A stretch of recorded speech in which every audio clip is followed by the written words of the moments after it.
இயேசு கிறிஸ்துவில் எனக்கு பிரியமான சகோதர சகோதரிகளே, இன்றைக்கு பொதுக்காலத்தின் 21ஆம் ஞாயிறு மறையுரையை கேட்க இருக்கின்ற உங்கள் அனைவருக்கும் ஆண்டவர் இயேசு கிறிஸ்து நாமத்திலே வாழ்த்துக்களையும் ஜெபங்களையும் உரித்தாக்கிக் கொள்ளுகின்றேன். இன்றைய வாசகங்கள் வழியாக நமக்கு எழுகின்ற அல்லது இயேசு நம்மிடம் கேட்கின்ற ஒரு கேள்வி என்னவென்றால், நான் உங்களுக்கு யார்? இயேசு உங்களுக்கு யார்? இயேசு எனக்கு யார் என்ற ஒரு கேள்வி. நம்முடைய வாழ்க்கையிலே சில கேள்விகளுக்கு நாம் உடனடியாக பதில் சொல்லிவிட முடியும். உங்கள் பேர் என்ன என்று கேட்டால் பேரை சொல்லலாம். நீங்கள் எங்கிருந்து வருகிறீர்கள் என்று கேட்டால் எங்கிருந்து வருகிறோம் என்று சொல்லலாம். நீங்கள் என்ன வேலை செய்கிறீர்கள் என்று கேட்டால் என்ன வேலை செய்து கொண்டிருக்கிறோம் என்று சொல்லலாம். இப்படிப்பட்ட ஒரு சில கேள்விகளுக்கு நம்மால் பதில் சொல்ல முடியும். ஆனால் வாழ்க்கையில் ஒரு சில கேள்விகளுக்கு பதில் சொல்ல ஒரு வாழ்நாள் முழுவதுமே தேவைப்படலாம். அதாவது, உங்கள் ஒவ்வொருவரையும் பார்த்து நீங்கள் யார் என்ற ஒரு கேள்வியை கேட்டால் உங்கள் பதில் என்ன? அல்லது என்னை பார்த்து நீங்கள் யார் என்று யாராவது கேட்டால் என்னுடைய பதில் என்ன? ஆக அதைவிட ஆழமான ஒரு கேள்வியை இயேசு இன்றைக்கு சீடர்களிடம் எழுப்புகிறார். இயேசு உங்களுக்கு யார்? இயேசு உங்களுக்கு யார்? இயேசு எனக்கு யார்? இயேசு நமக்கு யார் என்ற ஒரு கேள்வி. இயேசு தம் சீடர்களுடன் செசரியா பிலிப்பி என்ற இடத்திற்கு செல்கிறார். அங்கே அவர் தம் சீடர்களிடம் மானிட மகனை மக்கள் யார் என்று சொல்லுகிறார்கள் என்று கேட்கிறார். சீடர்கள் பல பதில்களை கொடுக்கிறார்கள். சிலர் திருமுழுக்கு யோவான் என்று சொல்லுகிறார்கள், சிலர் இறைவாக்கினர் எலியா என்று சொல்லுகிறார்கள், சிலர் எரேமியா அல்லது இறைவாக்கினர்களில் ஒருவர் என்று சொல்லுகிறார்கள். மக்கள் என்ன சொல்கிறார்கள் என்பதை இயேசு கேட்கிறார். ஆனால் அதற்கு பிறகு இயேசு கேட்கும் கேள்வி இன்னும் முக்கியமானது. அவர் பொதுவான கேள்வியிலிருந்து தனிப்பட்ட கேள்விக்கு வருகிறார். நீங்கள் என்னை யார் என்று சொல்லுகிறீர்கள்? ஆக இதுதான் இன்றைய நற்செய்தியின் முக்கிய பகுதியாக இருக்கிறது. இயேசு இங்கே ஒரு பரீட்சை நடத்தவில்லை. அவர் நம்மிடம் தகவலை கேட்கவில்லை. அவர் நம்முடைய அறிவை சோதிக்கவில்லை. மாறாக நம்முடைய உறவை கேட்கிறார். நீங்கள் என்னை யார் என்று சொல்லுகிறீர்கள்? நாம் இயேசுவோடு எப்படிப்பட்ட உறவில் இருக்கிறோம் என்பதை அவர் கேட்கிறார். இயேசுவை பற்றி நாம் நிறைய தெரிந்து வைத்திருக்கின்றோம். இயேசு எங்கெல்லாம் போதித்தார் என்று நமக்கு தெரியும்.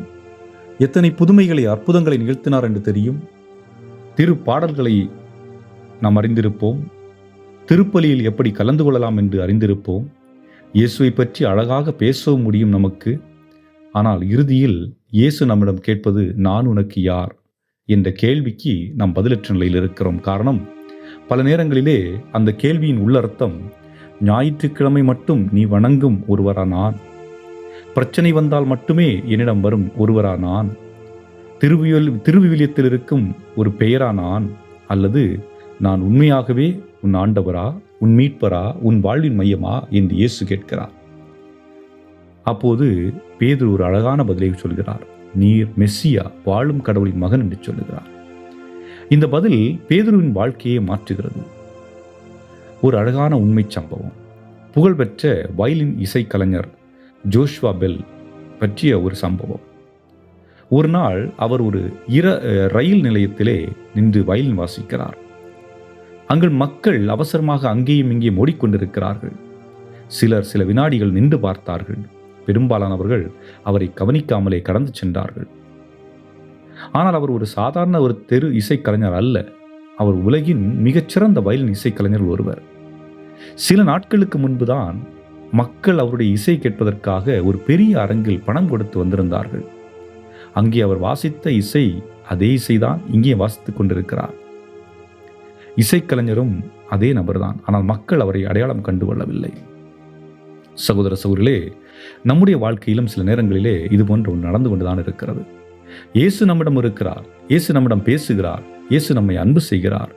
இயேசு நம்மை அழைக்கிறார். ஆனால் வாழ்க்கையின் சத்தங்களும் நம்முடைய பரபரப்பாலும் நாம் அவரை அடையாளம் காண தவறி விடுகிறோம். ஒருவர் சொல்லுகிறார், இயேசு ஒரு நல்ல ஆசிரியர்.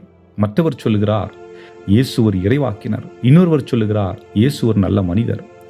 ஆனால் இயேசு நம்மை பார்த்து கேட்கிறார், ஆனால் நீ என்னை யாரென்று சொல்லுகிறாய்? இங்கே பேதுரு கொடுக்கின்ற பதில், நீர் மெஸ்ஸியா, கடவுளின் வாழும் கடவுளின் மகன் என்று. அதாவது பேதுருவை பார்த்தோம். அவர் ஒரு முழுமையான மனிதரா என்றால் இல்லை. ஆனால் அங்கே அவரையும் இயேசு அழைப்பதை பார்க்கின்றோம்.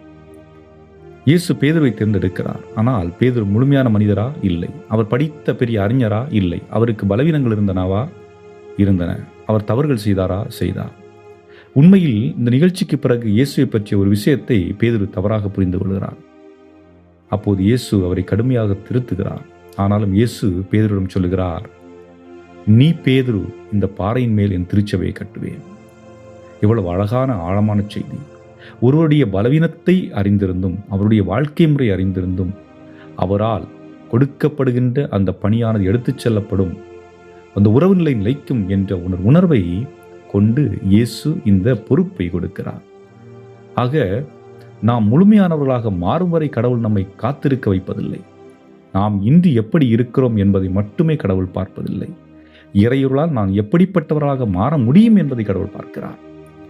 ஆக நம் ஒவ்வொருடைய வாழ்க்கையிலும் மாற்றங்கள் நிகழும். நம்முடைய வாழ்க்கையிலே நிச்சயமாக நாம் அடுத்த கட்டத்தில் இன்னும் மேன்மையானவர்களாக, சிறப்பானவர்களாக, புரிந்து கொண்டவர்களாக, உறவுகளை உருவாக்கக்கூடியவர்களாக, உறவுகளுக்கு முக்கியத்துவம் கொடுக்கக்கூடியவர்களாக இருக்க முடியும் என்பதையும் வெளிப்படுத்துவதை நாம் பார்க்கின்றோம். பேதுரு ஒரு மீனவர் தான். ஆனால் இயேசு அவரில் ஒரு மெய்ப்பரை பார்க்கிறார். பேதுரு தன்னுடைய பலவீனத்தை பார்க்கிறார். இயேசு அவருடைய திறமையை பார்க்கிறார். பேதுரு தன்னுடைய கடந்த காலத்தை பார்க்கிறார். இயேசு அவருடைய எதிர்காலத்தை பார்க்கிறார்.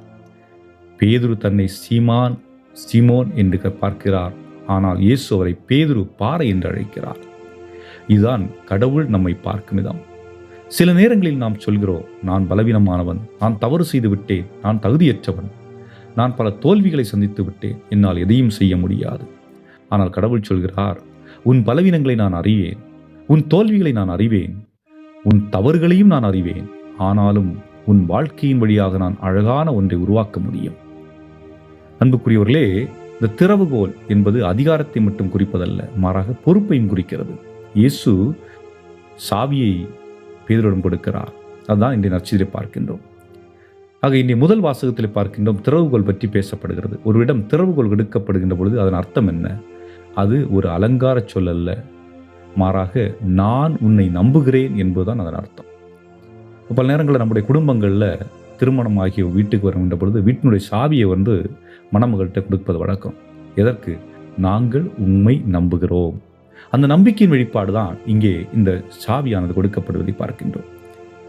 ஆக இயேசுவும் இதைத்தான் பேதுருவிடம் சொல்கிறார், என் மக்களுக்கான பொறுப்பை நான் உன்னிடம் ஒப்படைக்கிறேன்.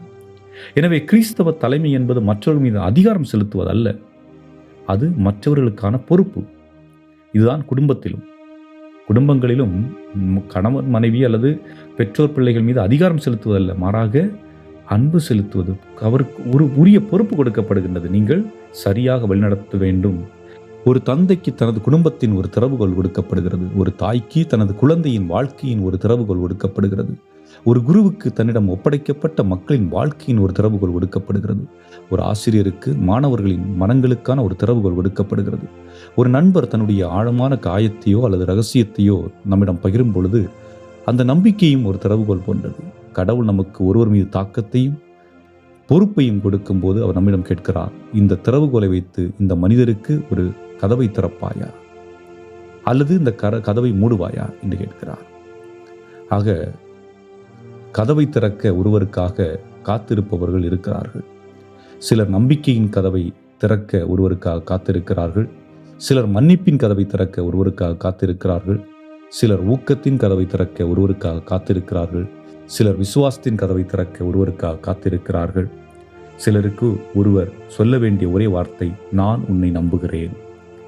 அவ்வளவுதான். இது நம்முடைய குடும்பத்தில் தேவையான வார்த்தை. ஒருவேளை நம்முடைய குடும்பத்தில் ஒருவர் தன்னை பற்றி நம்பிக்கை இழந்திருக்கலாம். ஒருவேளை ஒரு இளைஞன் அல்லது இளம்பெண் தன்னுடைய உள்ளத்தில் ஒரு மறைந்த காயத்தை சுமந்து கொண்டிருக்கலாம். ஒருவேளை ஒருவர் பாவத்தில் விழுந்து கடவுள் என்னை விட்டுவிட்டார் என்று நினைத்து கொண்டிருக்கலாம். ஒருவேளை நம்மை சுற்றிலும் பல மனிதர்கள் இருந்தாலும் ஒருவர் மிகவும் தனிமையாக இருக்கலாம். ஒருவேளை கடவுள் அந்த மனிதரை நம்முடைய வாழ்க்கையில் வைத்திருப்பதற்கு காரணம் அவருடைய வாழ்க்கையில் ஒரு கதவை திறக்கும் திறவுகோலாக நாம் இருக்க வேண்டும் என்பதற்காக இருக்கலாம். அதனால் நாம் பூட்டும் திறவுகோலாக அல்ல, கதவை திறக்கும் திறவுகோலாக இருப்போம். அதே போன்று இந்த 2ஆம் வாசகத்திலே புனித பவுலடியார் சொல்கிறார், கடவுளின் ஞானமும் அறிவும் எவ்வளவு ஆழமானவை. கடவுளுடைய வழிகள் நம்முடைய வழிகளை விட உயர்ந்தவை. கடவுள் செய்யும் எல்லாவற்றையும் நம்மால் புரிந்து கொள்ள முடியாது. சில நேரங்களில் நாம் கேட்கிறோம், இது ஏன் நடந்தது? கடவுள் ஏன் இதை அனுமதித்தார்? என்னுடைய ஜெபத்திற்கு ஏன் பதில் கிடைக்கவில்லை? என் வாழ்க்கை ஏன் இப்படி மாறிவிட்டது? இந்த கேள்விகளுக்கெல்லாம் நம்மிடம் பதில் இருக்காமல் இருக்கலாம். ஆனால் விசுவாசம் என்றால் எல்லாவற்றையும் புரிந்து கொள்வதல்ல. நாம் கடவுளை புரிந்து கொள்ள முடியாத நேரத்திலும் கடவுளை நம்பிக்கையுடன் பிடித்து கொள்வது போல் விசுவாசம் பேதுருவுக்கும் எல்லாவற்றையும் புரிந்து கொள்ள முடியவில்லை. ஆனால் இயேசு யார் என்பதை அவர் அறிந்திருந்தார். ஒருவேளை நமக்கும் அதுதான் போதுமானதாக இருக்கலாம். நம்முடைய முழு வாழ்க்கையையும் நாம் புரிந்து கொள்ள முடியாமல் இருக்கலாம். நாளை என்ன நடக்கும் என்று நமக்கு தெரியாமல் இருக்கலாம். சில கதவுகள் ஏன் மூடப்பட்டன என்று நமக்கு புரியாமல் இருக்கலாம். ஆனால் இயேசு யார் என்பதை நாம் அறிந்திருந்தால் நாம் தொடர்ந்து நடக்க முடியும். எனவே இன்று இயேசு நம்மில் ஒவ்வொருவரிடம் கேட்கிறார், நீ என்னை யாரென்று சொல்கிறாய்? உங்கள் குடும்பத்தினர் என்னை யாரென்று சொல்லுகிறார்கள்? உங்கள் குடும்பத்தினர் என்ன சொல்கிறார் என்பதை நீங்கள் சொல்ல வேண்டாம். சமூகம் என்ன சொல்கிறது என்பதை சொல்ல வேண்டாம். மற்றவர்கள் என்ன சொல்கிறார்கள் என்று சொல்ல வேண்டாம். இயேசு உங்களிடம் கேட்கிறார். அதற்கு நாம் இப்படி பதில் சொல்லலாம், இயேசுவே, நீரே என் ஆண்டவர், நீரே என் மெஸ்ஸியா, நீரே நான் நம்புகிறவர். நான் வாழும் பொழுது மீண்டும் உம்மிடம் திரும்பி வருவதற்கு காரணம் நீரே. என் வாழ்க்கைக்கு அர்த்தம் கொடுப்பவர் நீரே. என் வாழ்க்கையில் நடக்கிறது என்பதை நான் புரிந்து கொள்ளாத நேரத்திலும் நான் உம்மோடு தொடர்ந்து நடக்க நேர்ந்தெடுக்கிறேன். ஏனென்றால் நீரே என் கடவுள். அப்பொழுது இயேசு பேரிடம் என்ன சொன்ன வார்த்தையை நம்மிடம் சொல்லக்கூடும், அஞ்சாதே, உன் வாழ்க்கையின் வழியாக நான் ஒரு அழகான காரியத்தை செய்ய முடியும். ஆகவே இந்த ஞாயிற்றுக்கிழமை நாம் நம்மையே கேட்டுக்கொள்வோம், இயேசு எனக்கு யார்? ஏனென்றால் நாம் இயேசுவை பற்றி என்ன நினைக்கிறோம் என்பது மட்டும் முக்கியமல்ல, இயேசு நமக்கு யார் என்பதை நாம் உணர்வதுதான் நம்முடைய வாழ்க்கையை மாற்றுகிறது. ஆமீன். சிந்திப்போம்.